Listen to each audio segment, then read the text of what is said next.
Alright guys, another update video. Right here we got the 77 Chevy K10 with the 4-speed and 6.2 diesel swap. Just wrapped up the Dana 60 1-ton front end and 14-bolt 1-ton swap in the rear. This has 456 gears front and back, Posi-Track in the front, and a Detroit locker in the rear. Everything went pretty good. We are getting a wobble out of the back, so that's something I need to figure out. But other than that, really liking the 456s with the 37s and the diesel. It's definitely a little easier to drive than the 373s were. But it really doesn't, it sits about an inch higher in the front now than it used to. So it's down a little in the back, but it really doesn't, it's really not too bad. Definitely a nice combo. Anyway, got a new project, and I know some of you will be interested in it, so get to that. I picked this up 2 weeks ago off Craigslist. I've been looking for one for a while. It's got almost everything I wanted. The one thing I'm missing is the one thing I'm missing on it is the manual transmission. But other than that, it's pretty much what I wanted. A little rustier than I would hope, but you know, for the price, I couldn't really argue. And that's this guy right here. It's gonna be my new daily driver. This is a 1995 Dodge 3500.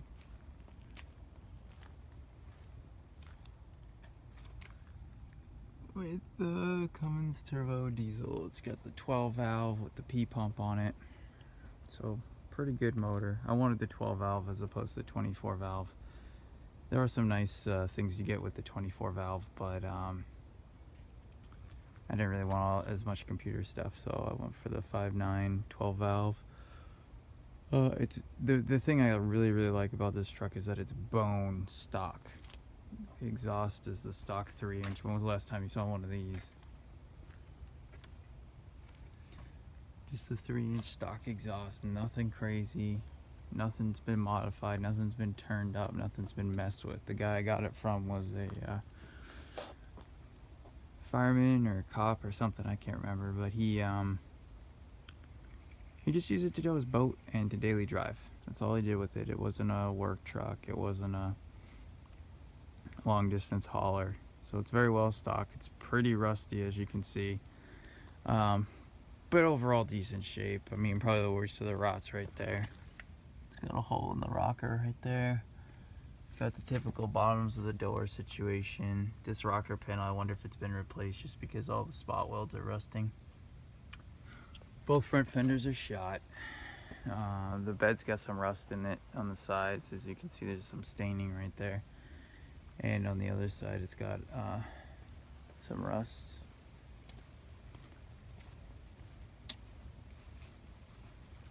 Right there, it's got a hole. But relatively easy stuff to patch. Got a little bit of cab corner. Actually, cab corners are decent. Rockers are somewhat decent. Floors are okay. But the bottoms of the doors and the, you know, all the places they typically go are bad. The frame's pretty crunchy in the back, but you know, it's New England. That's what the road salt will do. I already put a different tailgate on it. Picked this up for 50 bucks. And I'm gonna transfer the dually stuff, which is the plastic trim that goes up to here, and the 3-row center lights. The bumper's off right now because the one he had on it was a little bent up and it had some rot, so I picked up a used one and prepping that to go on. And I'll show you that in a minute. Tonneau cover up for short bed, and then it's got a toolbox, which is kind of nice. It'd be good for long distance cruising. See, there's the old tailgate with the plastic and the lights. Spare tire. Basically, it's going to replace that car, the 1980 tan Benz, which again is a good car. Just want something a little more comfortable on the highway. And this has typical Dodge springs, but this has the cruise control and, you know, airbag and the steering wheel and stuff. A lot of just safety and other things that be a little bit better. And it's got the Cummins, which I think will be fun to mess with. There's no G there either. It's Cummins. Anyway, I've been working on trying to use some carpet and fabric cleaner to clean up the interior. It's coming out okay. As you can see, it's really stained up, and the seat's torn right here, and the foam's kind of bouncing out, but it's really comfortable. I was actually surprised at how comfortable this truck is to drive. It's like you're riding a huge couch, really. It's the best way I can describe it. The headliner's all messed up, so we're gonna try to fix that. But as I was saying, like, everything works. You got your dome lights working. I'm not sure if the cargo light's on right now. No, but there is a switch for it, and it does work. Let me see here. I don't know where that button is. There we go, that should be it. You see your cargo lights work. I mean, even the underhood light works, which is pretty cool. All the gauges, with the exception of the gas gauge, work, which is probably a ground because it's reading empty constantly. But see, you can see it's got a lot of wear. The wheel's pretty well shot. It's got the typical Dodge steering box play. Look at that. That's pretty terrible. So we're gonna put a box in it. It also needs the throttle position sensor replaced. It's got 197,000 and change on it. I don't know. It's pretty typical of what these are. Motor runs good. I would start for you guys, but I don't have the key on me right now. The other thing is I don't know how much fuel I have because I pretty much drove it home hoping that it was enough to make it. Guy said he used to do every 500 miles, and then he reset the tripometer on it because the gas gauge isn't working, and clearly it's well over 500 right now. So I'm just gonna leave well enough alone and try to run it at least as possible until I can get some fuel in this thing. But I can't register it until the other car sells because it's just too much money. In this state, you actually have to register this truck commercial, which is bogus because it's not going to be a commercial truck, but those are the rules. So you got to pay commercial insurance and do commercial inspection, all because it's over 10,000 GVW and it has more than 5 wheels. Kind of stupid law is that? I don't know. But one of the cool things, we went to the junkyard this weekend. These are the rubber trims that go along the window. I'll show you those on the outside. I replaced one. I haven't replaced the other. But just what a difference that makes. Also got a fender out of the junkyard for a really good price, actually. And we'll show you that now too. So this is that rubber piece, and I already replaced the one on this side. I got the extended cab like I wanted. It's got a rebuilt auto in it. Rebuilt about 1,000 miles ago, which I do have paperwork for. 5.912 valve. Like I said, bone stock. You got your stock turbo. You can tell it's the stock one because it's got the paint on it, the paint in black. But stock exhaust even. Stock airbox, stock air filter. The silencer ring's still in the turbo. The only thing I saw that they really changed on is they cut the muffler off, but they left the cat. And they welded in a little section of straight pipe for the muffler. So there you go. It's got all the typical Dodge, but you know, the fender rod that's really it's bad. It's a good thing fenders are cheap. And if anybody's got one of these center caps, you could use that. But this is what I was talking about on these. There's basically a metal strip in there, and the metal strip rusts out like this one did. You want to see a piece of rust? There you go. So it just rusts and falls out. So I have that new one in there, and then I'll just go right on here, and there we go. It'll be looking 10 times better. But kind of before we start doing the body work, what my basic plan is replace both front fenders. We're going to leave them in primer. Primer up the tailgate, finish that, install the rear bumper, and then this lower section from this level down.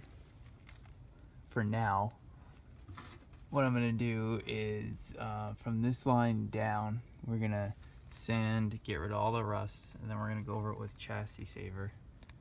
And then we're going to do some fiberglass, fiberglass stranded filler waterproof, and we're gonna do probably 2 fills on that, sand that smooth, and a lightweight body filler, and then shoot from this line down in Stone Guard. And then I'm not sure if I'm gonna paint it silver or if I'm just gonna leave it like a matte black or something like that. And that's just gonna hold it until I figure out what I want to do. I might cut them out and weld in patches. Obviously here I'm gonna have to weld in a patch. There's no way that I can fill that hole. You know, and in the bed, I'm gonna have to get the dually fenders off at some point and fix that area on both sides. But gonna do that. Thinking about, at first I was just gonna do the whole truck flat black, but now I'm not so sure. I kind of like the wear on the hood. I think it looks kind of cool just the way it's all faded out. It kind of makes it look mean. It's got one of those bug shields that goes here, that's why it's all like dirty. But I kind of like the faded kind of look of the hood, so I might leave the hood, just clear coat the top of it, and then maybe flat black everything else. I don't know, still up in the air on it. But yeah, for what I gave for it, I can't really complain. Just gotta show you guys that other fender we got. It's gonna be a long video. Oh, 11 minutes. Jeez. Hope it comes out. I've never really shot one on the phone before. It's locked. Great.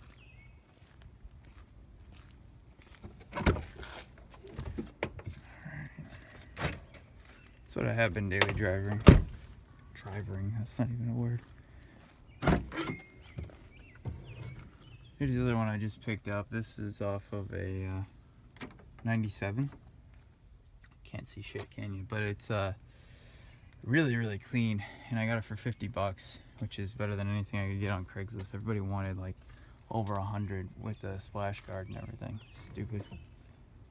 That needs a little welding to reattach the inner to the outer fender. Other than that, though, it's really nice, and I think it's gonna work well for what I'm trying to do. There we go. I'll get some light on the subject.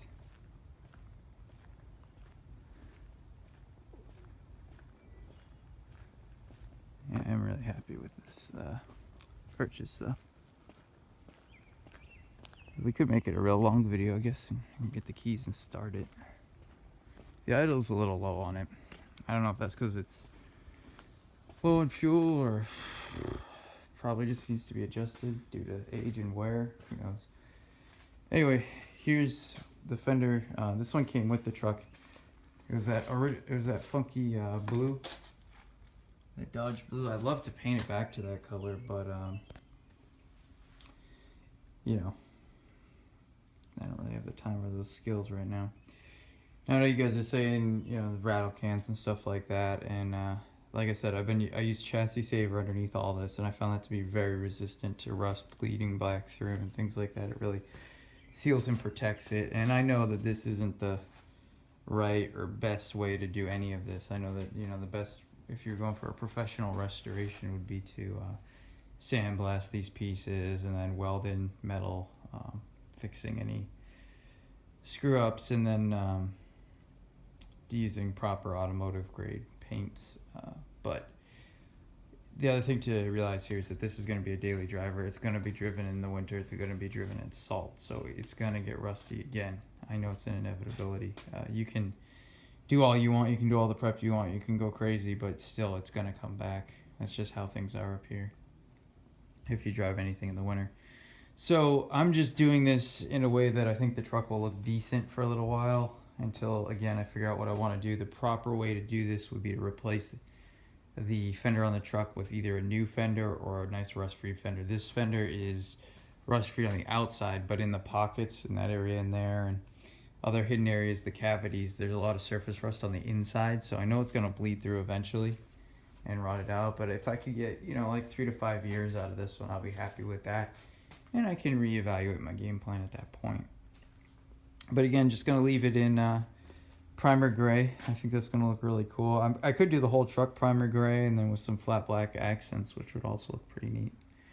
I didn't paint up here yet because I was going to keep this sticker, but I'm just going to peel it off. It's just talking about jump starting with 12 volts. I don't think that's very very important. I know what I'm doing when it comes to that stuff.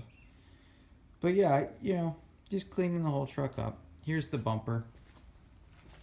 Again, same idea. Basically, what I've done is I've taken the brackets and we've gone over those with just a quick scuff and chassis saver. Again, if you're doing this the right way, you sandblast these pieces, you metal prep them, you use epoxy, epoxy primer, sealer, do the whole deal. But I'm not. And again, these are just bumper brackets and the inside of a bumper. And honestly, this is so easy to replace down the road. It's not worth going crazy. When it comes to things like body panels, like cab and cab mounts, those things need to be done with a little more effort if you want it to last for any length of time. But things like a bumper, I mean, it rots out, you replace it again. It's not really a big deal. So what my plan is here is I gave it a good roughing, and as you can see, it's still a very rough surface. And we put in chassis saver. And then what we're going to use on top of this is a bed liner that I usually get from Harbor Freight. I don't think I have a can of it right here. But it's like iron something is the name of it. But I found it to lay out really nice, and I think it gives a nice texture. It looks pretty good. And again, just something to try to help make this inside of this bumper last a little bit longer, because it is kind of a pocket to catch stuff. So I'm sure it'll do better than if we didn't do anything at all. And again, 5-6 years out of it would be nice. But yeah, it's just, it is what it is. You could go crazy, but you're starting with a real rough bumper anyway, so I don't think it's something worth spending too much time on.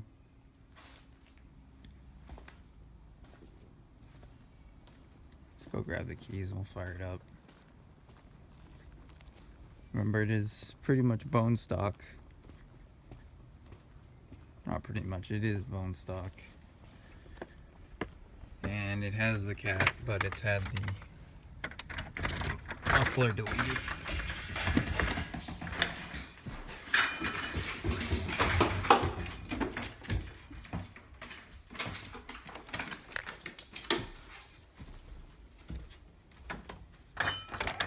Alright, let's get you guys a close start. Sorry for this terrible camera work.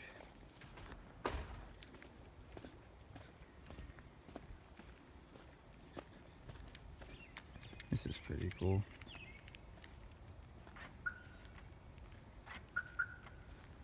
Like I said, everything works.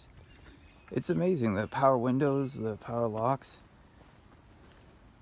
We had a 95 Dodge, it had terrible electrical problems. Actually, I swore I was never gonna buy a Dodge again. Not because of the 95, but all the ones I've ever had have had stupid issues and they've always kind of been a pain, but I bought this truck for the motor, not really the truck around it.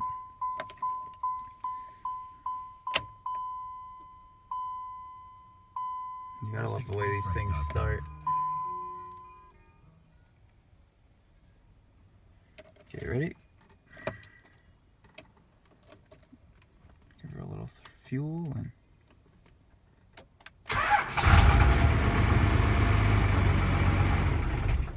See? Idle's too low.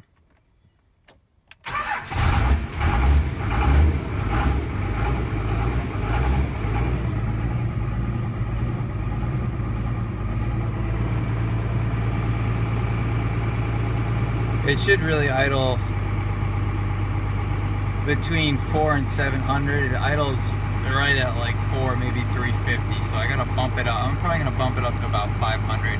The other thing you'll get is if you're in reverse and you goose it, it'll stall a lot. Again, same idea. They're also known to have, if they lose residual pressure in the line, in the transmission, for reverse, you're supposed to hold it in neutral for about a minute and let it build pressure, and then you can drop it.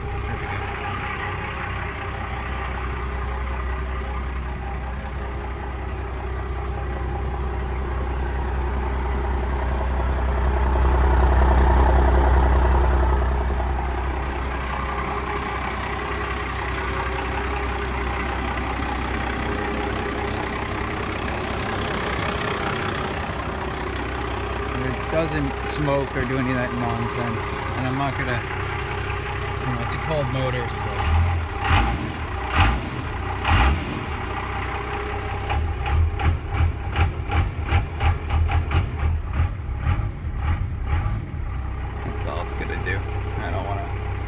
push it until we go through everything. I still got to do the killer dowel pin on it. But as you can see, it's a pretty cool truck. And again, I'm going to be into it for really not much at all. The guy that I got this from, he got one of the new Fords, the F-150 aluminums, which is great for around here because, again, with all the salt they use, a lot of rust. But they wanted to give him like a couple $100 on trade for that truck, which is insane. I mean, the motor's worth more than that. So he was just happy to get a decent offer on it. So guys, there you go. Tam Ben's up for sale. The new acquisition, you'll be seeing a lot of videos as we make progress on that one. And green truck pretty much ready for the trails. Alright guys, thanks for watching. There's your July update.